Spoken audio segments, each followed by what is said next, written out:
What does it take to bring a soul back to living in love and joy, to let go of the misery, to let go of all the pain, all the ideas of lack, living in fear? What does it take? A lot of pain.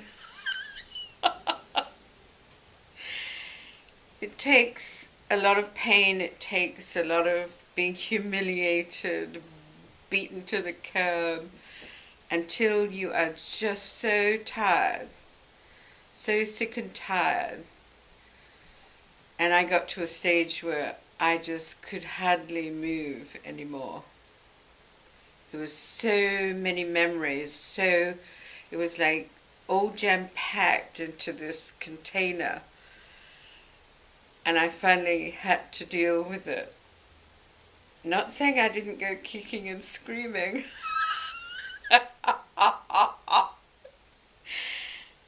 It was the breast cancer, it was accumulation of things, and to finally have me wake up to look inside at myself. So we and I always looked at other people because it was so painful to me for me to look inside. I distracted myself. How did I do this? Well, I was what they call a codependent. Everyone else has to be happy before I'm happy.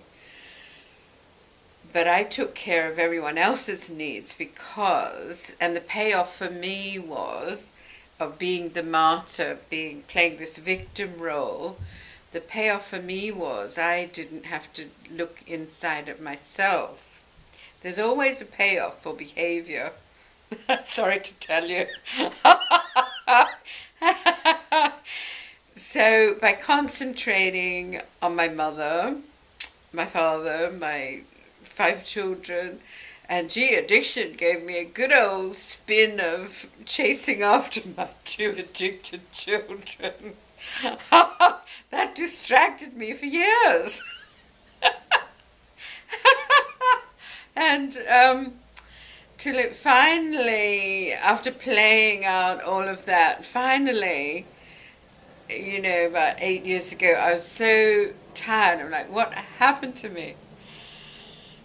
Well, my soul was saying, enough, it's time for you to look inside and come home to yourself. It's like there was a soul yearning, there was a soul message, it's time to come home. And there was an inner knowing that I'd played it to the ultimate. It was time, no more distractions, no more. And distractions I use going buying clothes, have a glass of wine, go to party. In Hong Kong it was party, work, party, having children, having a couple of companies, partying, breakfast was even a party.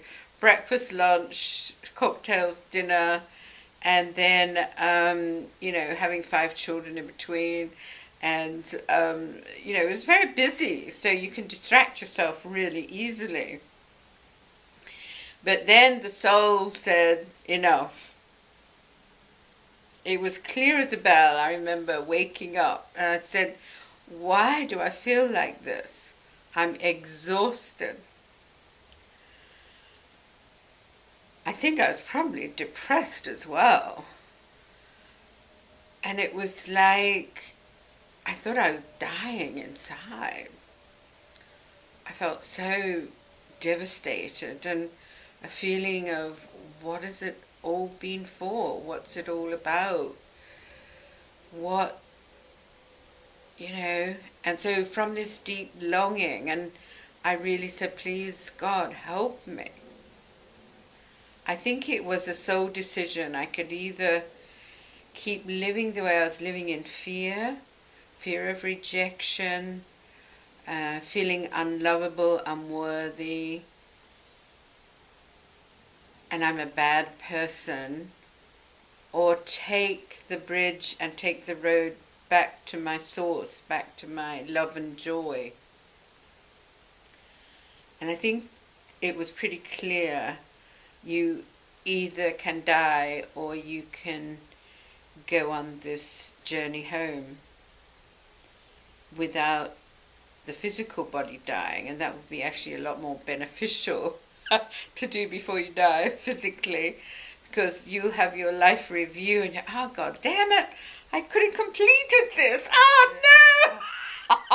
The poor old soul has to go through another reincarnation and go through all the childhood, and so it's like, well, the choice was a no-brainer, really. I'm going to do it this lifetime. I'm going to do it. I'm going to do it. And so started my inner journey. The first time I looked inside deeply, and going into the pain, having the courage to look at the hurt, look at the stress, look at why my body was in fear, because I knew my body wasn't lying. I had breast cancer. It was telling me something. So it was telling me to stop that pattern of trying to live a life of perfection, because Scarlett O'Hara inside had made a decision. I will be rich, I won't be poor, I will feed my children. And to look inside and see what was going on. So it was time to face the fear, and so step by step I did that and spent a lot of time on my own, giving to myself, giving back to myself all the parts of myself that I've shoved aside, coming and loving my inner child who was crying out like she just didn't like me, didn't trust me one little bit, because I just shoved her in the cupboard like, stop whining, get on with it. And just that, well, I have to be strong, I have to feed my children, I have to be strong. So just carrying on and not giving yourself a break and time to go inside and see what you're hurting, instead of ignoring all the messages, really going inside and feeling the pain, reclaiming all the lost parts of myself which I'd left, in different parts of the world, different incidences that had happened, and I hadn't cleared up. There was a big emotional charge on them. And so it was time for inner spring cleaning. We clean our car, we clean our house, we clean our carpets. Do we clean our face and facials and face peels and that people have, and all the expensive makeup? When it's the inner clearing that needs to be attended to.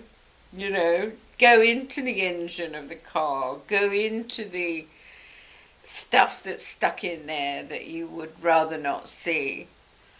And during this time it was really funny, because a car that we had been sitting there, it was as tired and as worn out as I was, and the squirrels had gone in and nested in there and were eating up, things in the engine. So my body felt a bit like this, like there were squirrels eating me up inside. But it's a process. So step by step you can go back to these, meditating, going back, and samoto, emotional release, and you can come in contact with your feelings and all the backlog of stuff that had built up. And it was like a dam bursting. There were so many experiences which were left unprocessed that it had reached the top of the dam and it was just about to burst like a pressure cooker, so you could like all the organs would just explode all at once and you die, or you look inside and release the built up tension and energy. So step by step, looking at each organ, looking at each experience, and so then it starts the path home, the path to loving and opening your heart.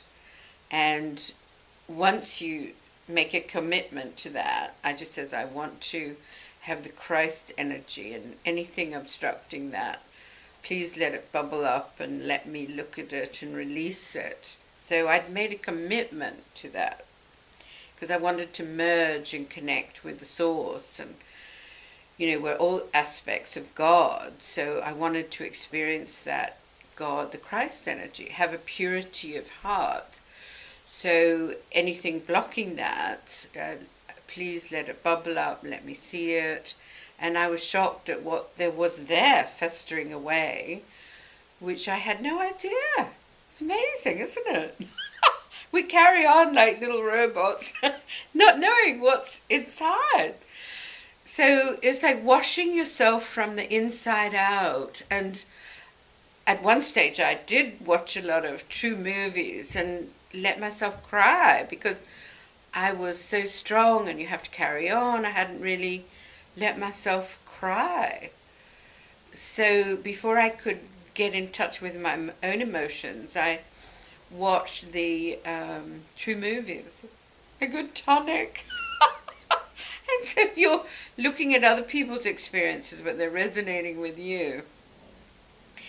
And so, and then just wallowing in sadness and in grief. And, there were so many lifetimes, I had so much unresolved grief held in my lungs, pain in my pancreas where I thought life was bitter, and so that got red hot in one session where all the bitterness just, the red hot energy came right up to my head, and it was like an explosion. So I can understand why people get pancreatic cancer.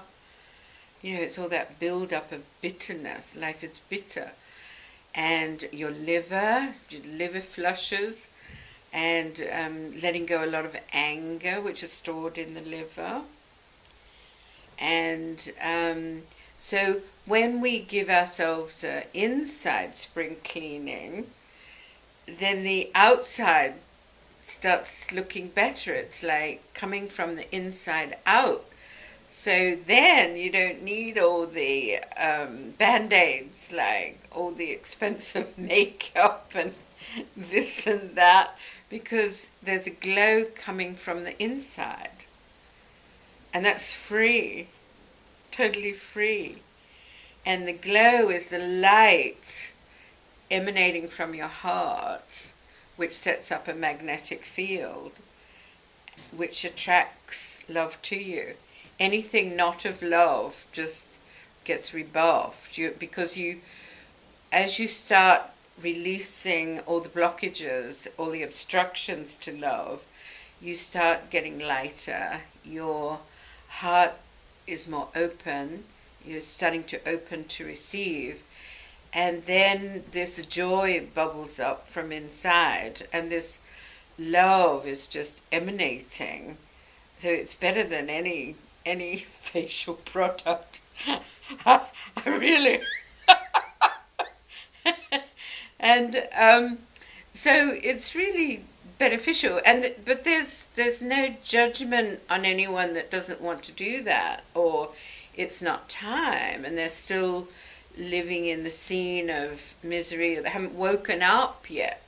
And that's absolutely fine. Everything in the world is absolutely fine. It only causes us pain when we go against the current. And I know for a fact the addiction theme, because I had such a big fear of addiction and being out of control, if I hadn't have tried to stop it, it's like stopping the flow, bailing my daughters out, bailing my son out, interfering really with what was supposed to happen, because what was supposed to happen, an addict has to reach rock bottom and then decide what to do. And my son said he had a dream and Sai Baba came. He didn't know who it was until he saw a photo of him on my dressing table one day. He said, "Who's that dude?" He said, "Oh, Sai Baba." He said, "Oh, he came and says I could choose two paths. I could die of addiction or go on this path." So thank God he chose this path. And so information is there all the time, and because in our dream state we're very relaxed, saints will come in, guides will try and talk to us, and so then we have clarity, but it's always our choice. It's nobody else's choice but ours. So you can choose to leave the planet, come back next time and complete whatever you feel you need to learn. Or you can decide to, carry on and, do my internal spring cleaning. Which I guess it is pretty painful looking at some of those old feelings. But the good news is once you felt them, accepted them and embraced them, they've gone. The emotion's there, but there's nothing to hold in anymore. There's nothing to store in the organs. So you can see now the organs, they don't have to contract anymore. The light, the love can go right through your whole body. And so the body comes out from dis-ease to ease and peace. And the energy can flow. So you can just see like a river, or, it's unobstructed, so it can just flow. So disease is a gift. It's such a gift to show you where you have a blockage. So I'm not saying don't go to a doctor, because if it's manifested to such a degree, like cancer that you have, then you must have it removed or taken out. I think a lot of people say you can do it internally, but I just felt, if something's manifested, it's so concrete, have it removed, but then deal with the inner spring cleaning after that. And I really think that's necessary. Otherwise, you will manifest cancer in a different spot. If you haven't gone to the source of the pain, so you have an operation, it's cut out of wherever. But if you haven't resolved that issue, it will come back in a different area. So it's no good, having your breast cut off, because it will manifest in the lungs, or, There's no way out, I'm afraid. You really have to deal with the pain. Or what you've seen as pain and an unresolved issue. But when you see the big picture from a bigger perspective, you can see that it was lessons for you to learn about polarity, judgment, because we just see our own small little point of view. We don't see the other person's point of view, who are a mirror and a gift for us, reflecting what's inside. So everything is a gift. We're so lucky. We're so, it's so incredible to have this challenge, and then it's like winning a race, isn't it? I was 12 years old winning a race, and all the schools barracking for me. Come on, come on, come on! And you go through the finishing post, and you're like, I did it! Everyone's applauding, and then like as a champion swimmer, backstroke swimmer, and everyone, come on, come on, come on! And then you win. It's just a feeling of elation, like you did it. So it's much more rewarding than opting out and giving up. And I know that feeling of being so overwhelmed and so I have no more energy to move on. I can't do this anymore. Feeling of hopelessness, helplessness. But is really good to choose to finish the race and come out and have the elation. What a joy. So the spirit comes home, the soul comes home, and to a blaze of glory, and what joy, and what an accomplishment. And it's really quite remarkable. So just know that you have choices.